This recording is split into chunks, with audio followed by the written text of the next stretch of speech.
Hello there, Shortcuts. This is Stephen here. This is video 2 for October 4th. The price list for this list will come out 9 p.m. Wednesday sharp. This list is dominated by reggae and therefore, in my opinion, some of the greatest albums of all time. It also has some really good mellow jazz and some serious soul rarities. So there you go. Hope you like it.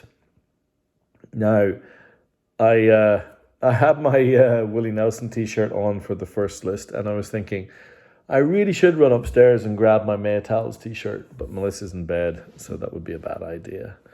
And that's because the opening record for this list has to be this. Monkey Man by the Maytals. Toots Hibbert and his friends. 1969 Jamaica. Toots Hibbert and the Maytals, or the Maytals, they were just known at the time, had already recorded Do the Reggae, which was the song that coined the term reggae 2 years before this. Toots had spent some time in prison. He'd written some songs about his prison time and his prison number. But this record is so much more than just a reggae record.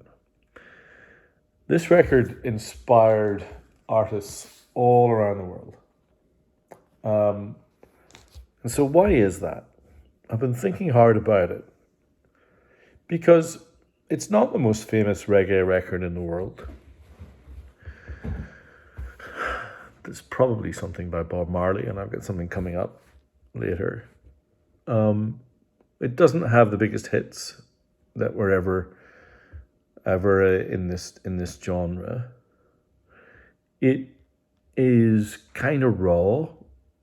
It's not overproduced. You have a sense that this is three friends just playing their music. But what happens is the cumulative effect of song after song after song. And what I mean by that is, later in this list is a record called Knock on Wood by Eddie Floyd, the UK First Press. Legendary soul album. And soul records in the 60s were nothing more than vehicles for 2, 3, or 4 hit singles. And filler abound. Now, Knock on Wood's one of those rare examples of kind of where Southern Soul and Stax came together and created something greater than that. But reggae was a singles game until records like this arrived. So let me tell you about some of the songs that are on here, some of my favorites, because cards on the table, I think this is one of the greatest records ever made. The cumulative effect of song after song is that by the time you get to the end of this record, you find yourself thinking, is every song on this record a classic? You know, the opening track, Peeping Tom, has this little lolloping drum beat to begin, and then the bass drops, and you know you're immediately in reggae territory. But it's welcoming. It isn't challenging. And what you get are the three-way harmonies of these three guys. Now, vocal three-way groups were dime a dozen in Jamaica at this time. But Toots Hibbert's voice is up there with Otis Redding and Aretha Franklin as the greatest vocal singer of all time, in my opinion. And in fact, there are songs on here where you can hear that he's he's reaching out to the memory of Otis Redding. The song The Preacher is a pure soul song. It is not reggae, and it is one of the greatest soul songs ever written. The cover version on the record is a cover version of Give Peace a Chance by John Lennon. But what it does is it only takes the hint of the song, a snippet, a slice, a sample, if you will, and then it runs with it in a completely different direction. Gold and Silver, track 4, I think is one of the greatest reggae songs ever written. And like many reggae records, there's a undercurrent of political activism. Sometimes not an undercurrent in reggae records, sometimes it's quite strident, and we're going to see a bit of that a little bit later. But in this record, it's covert, it's subtle. And I haven't even spoken about Sun, Moon and Star, or I Shall Be Free, but I have to talk about the title track, Monkey Man. Now, Monkey Man was a hit in the UK. I can't remember if it cracked the top 40. Maybe just, but it was there. People knew about that song, and it inspired a whole bunch of music, which I'm going to talk about in a second. But Toots himself describes that song as his grumpy dispatch against a man that he thought was not as attractive as he was, that stole a girl that he was in love with. Then, of course, there's Pressure Drop, with its incredible hummed chorus, which The Clash claimed as their own in many ways 7 years later. But this original version, with Toots' voice and the harmonies from the rest of the Maytals, is exquisite. This album on the Trojan label is genuinely one of the greatest records ever made. And what's incredible is that it inspired those on the Trojan label some amazing music of its own. This is the Specials' debut album. In 1979, the Specials, out of Coventry, led by Jerry Dammers, who created the two-tone label. You can see two-tone, black and white. You can see the thin suits. All of that was inspired by early photographs of Peter Tosh and some early members of the Wailers. But what's amazing about this record, and I love this record, is that they cover Monkey Man. That's the linkage. That's where it's overt. That's where Terry Hall and Neville and Jerry Dammers and the guys are just reminding us all of where this music began. And it's utterly magnificent. Both of those records. Again, I'm going to call it out. When the Japanese merged the obi into the record sleeve, I do think this is a peculiar type of genius. And this record with Gangster and Message to Rudy, and yeah, it's brilliant. It's brilliant. And the wonderful thing about these records, particularly the Maytals, and then that leading to the international recognition of the Wailers, that I'm going to talk about in a second, it leads to records like this. Black Heart Man by Bunny Wailer. Look at that. Japanese first press, hard cardboard gatefold. The players and instruments shall be there. This sleeve is just astonishingly brilliant. And what do you get with this type of record? So here is where the roots reggae sound was changing a little bit. This record, in many ways, barely raises above a whisper. It's so subtle and mellow. But Bunny Wailer's voice, it's like this sinuous, syrupy thing. It's magnificent. The album is just washes over you. And like many reggae albums, it's not very long. You're talking 30, 33, 34, 35 minutes. And it finishes, and because it's so immediate, so short, and so sweet, you just want to play it again.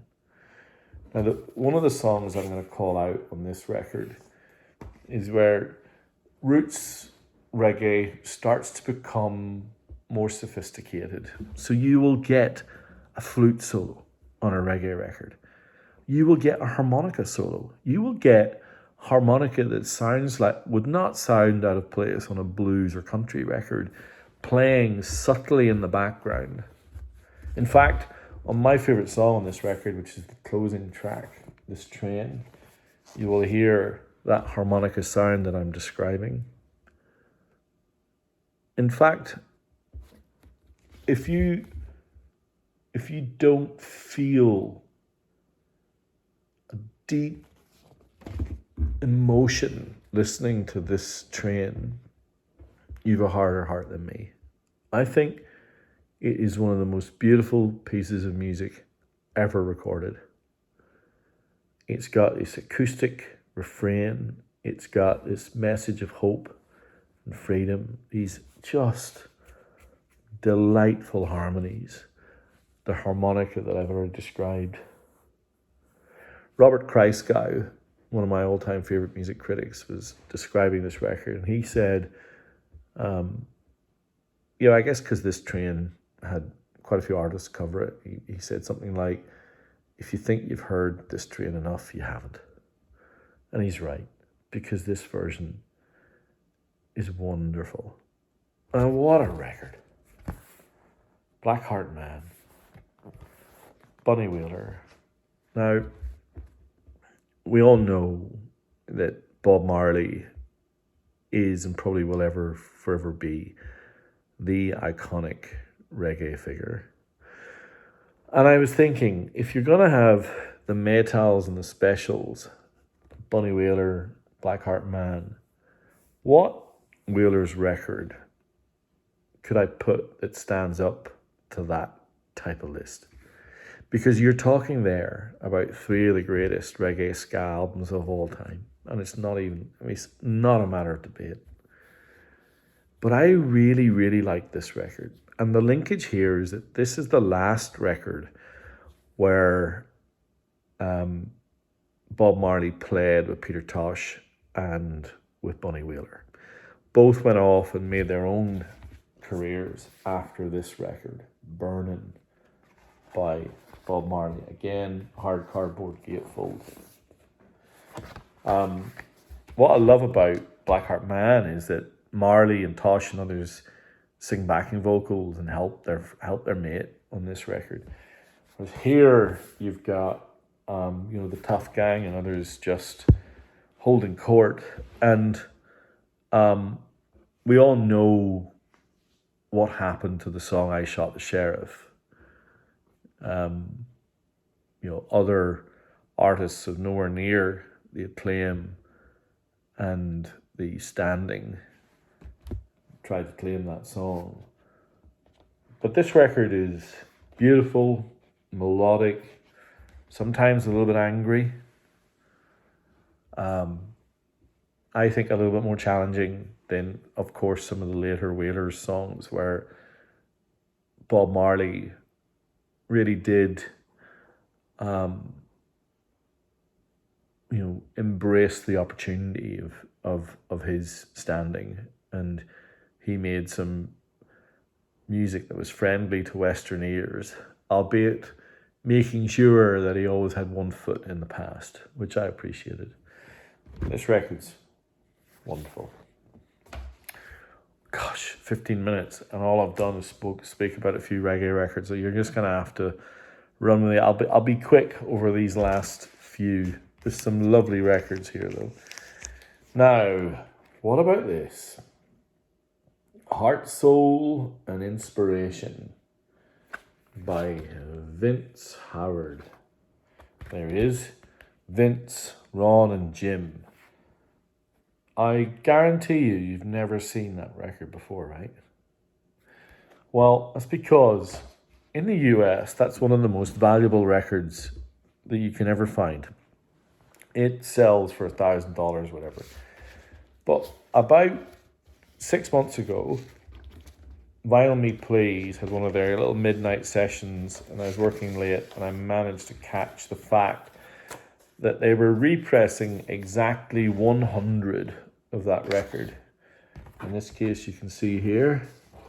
You see that? 79 of 100. And this one is 78 of 100. And I managed to grab 2 of them, repressed on silver vinyl. Astonishing. This is my copy. This other copy still sealed, of course. Incredible record. I'll tell you a little bit more about it in a second. But it also has this super heavy vinyl kind of single / EP that they added in, Vinyl Me Please, to make this a little bit more exclusive. So what do you get? What you get with Heart, Soul, and Inspiration is a band inspired by Barry White. And the opening track, I'm Gonna Love You More, is 11 minutes of pure kind of 70s horny Barry White kind of madness.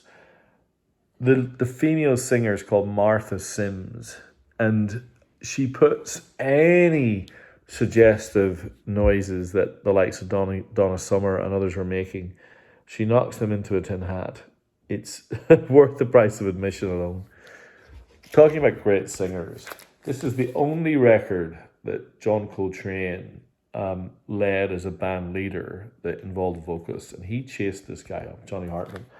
What you get here is this super mellow. I mean, it's clear. It is just 6 ballads. This is on the Impulse label on hard cardboard gatefold. 6 of the most beautiful ballads you've ever heard, with this deep baritone, sonorous voice, tinkling piano, and John Coltrane laying down the most perfect supplemental melodies on his, I think it's primarily a tenor sax. I don't think he played the alto very much on that record. It's a thing of beauty. Now, I mentioned this earlier. This is the UK first press of Eddie Floyd's Knock on Wood. Dun, dun, dun. Made famous by David Bowie and others. And it's on the UK first press. It's on the blue Stax label. I've just got too many copies of this record. I love it. I think it's great. It's a Southern Soul masterpiece. One of the greatest soul records of the 60s. And you don't see many UK first presses floating around, especially in this type of condition. We know how much the Japanese loved Jimmy Smith, to the extent where they did this. They made, I believe this is a Japan-only release, the singles that he did on Blue Note, his Blue Note singles. I Can't Give You Anything But Love, Plum Nelly, love that record, Round Midnight, Angel Eyes. These are all recorded between 56 and 58. This is in a prime Jimmy Smith territory. Beautiful records in wonderful condition. And what you get with Jimmy Smith singles is energy, drive, humor, melody. All right, now we get 2 soul records before I finish off with a little bit of jazz. These are Japanese compilations of the best of Solomon Burke and Syl Johnson, particularly their 60s singles and 60s B-sides, in absolutely astonishingly good condition. On the Atco label, they're both beautiful. absolutely wonderful soul records at really cheap money, and they're absolutely wonderful. Okay, 3 records to go. We have one of my favorite blues jazz records. This is Blues Sonata, Charlie Bird.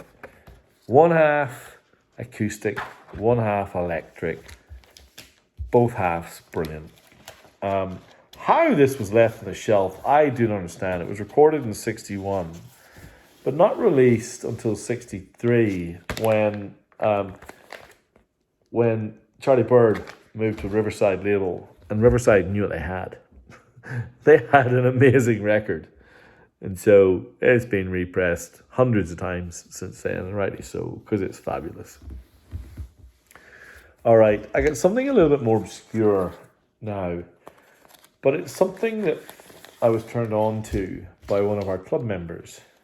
So he'll know who he is, because he runs a female only, or a woman only vinyl shop in Tasmania. But this is pristine. I've been told this is mint. I believe it. I haven't played it. I don't think anyone ever has. This is Songs for a Rainy Day by Sue Rainey on the Capitol label. This was, I think it was made in 1960. She's still alive. She's in her 80s, and she teaches vocal techniques even now, in her later years. But this album was released as part of a high-end series of Japanese represses in the early 90s. You can see here, this is a promo copy of the record. It is absolutely immaculate. And what you get here is mellow female vocal jazz in that style of early 60s, where it honestly feels when you've dropped the needle that you've just settled in on an underground club. You've walked in, there's a bit of hubbub in the bar, there's someone in the corner smiling and playing over the piano, and you've got this female vocalist vamping at the front. It's a really, really lovely, lovely, lush, beautiful thing. And it's mint. And finally, every time I see this record, I grab it, because it's just great. If you haven't found it in your collection yet, The Tower of Power, the Back to Oakland, The Tower of Power being one of the greatest horn-driven funk soul bands of all time. An amazing record. So many of you out there have it now, but I will keep going till it's in everyone's collection, because it's that good. Well, there you have it. Reggae, soul, jazz, some funk there to finish things off as well. Sorry for rabbiting on so much there at the beginning. Anyway, I love this list. I hope there was something out there that grabbed your attention. If you want to know more, reach out. If you, hopefully I'll hear from some of you on Wednesday evening. If you liked what you heard, leave me a message. Say thank you, or say, bloody hell, Stephen, hurry up, or whatever. I don't mind. Like, subscribe, share with your friends and your buddies. That'd be useful too. And anyway, thanks so much for watching, and I will speak to you all on Wednesday. Bye.